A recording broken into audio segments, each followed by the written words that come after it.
हदीस किस्सा सुनी है सबने, सुनी है ना। जब कोई परेशानी हो ना, पता बता रहा हूँ, परेशानी दूर करने का पता बता रहा हूँ।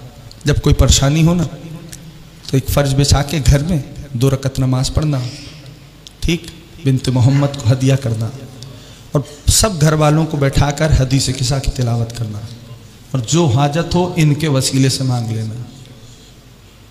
यकीन मानो मुश्किल भी दूर होगी, हाजात भी पूरी होंगी, ठीक है।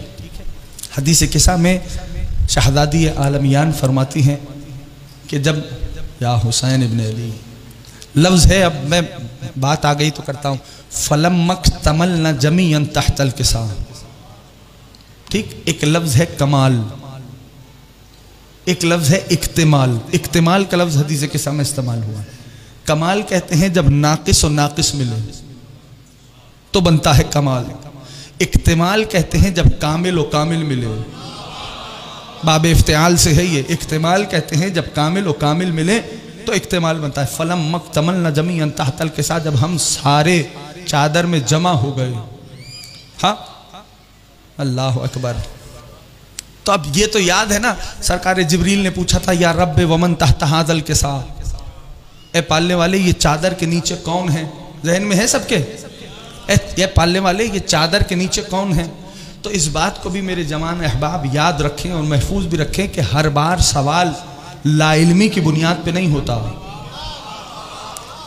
या हुसैन इब्न अली, हर बार सवाल लाइल्मी की बुनियाद पे नहीं होता। आप पूछेंगे कि बिला दलील क्या है, तो दलील भी कुरान से ही है, ठीक है ना। ज़्यादा कुरान से बाहर गुफ्तगू नहीं, दलील भी कुरान से। लाइल्मी की बुनियाद पे हर दफ़ा सवाल नहीं होता। दलील क्या है? परवरदिगार आलम ने जनाब कलीमुल्लाह से पूछा, मा तिल का बेयमीन क्या मूसा, ए मूसा तेरे हाथ में क्या है? या हुसैन इब्न अली, या हुसैन इब्न अली, ए मूसा आपके हाथ में क्या है? तो क्या अल्लाह नहीं जानता था कि मूसा के हाथ में क्या है?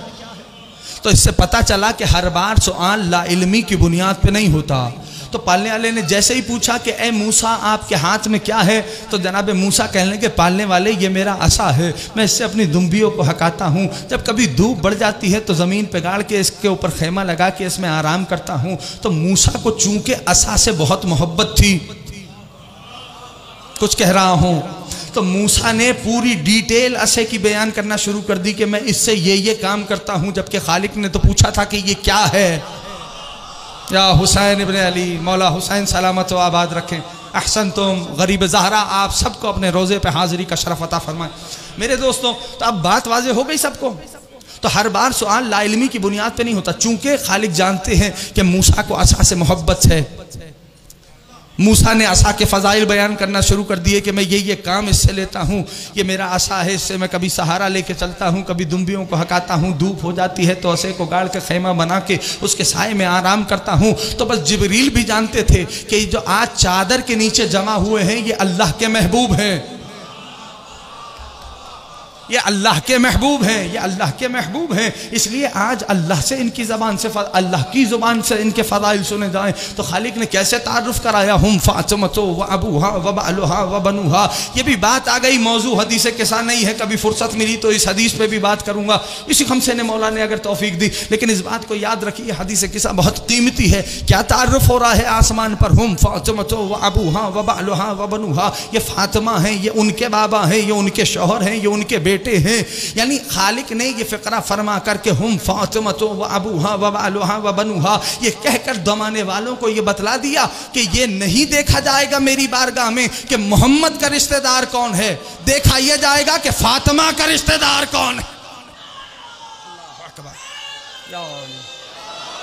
अल्लाह अकबर। अहसन तुम या अली मौलाना, अहसन तुम।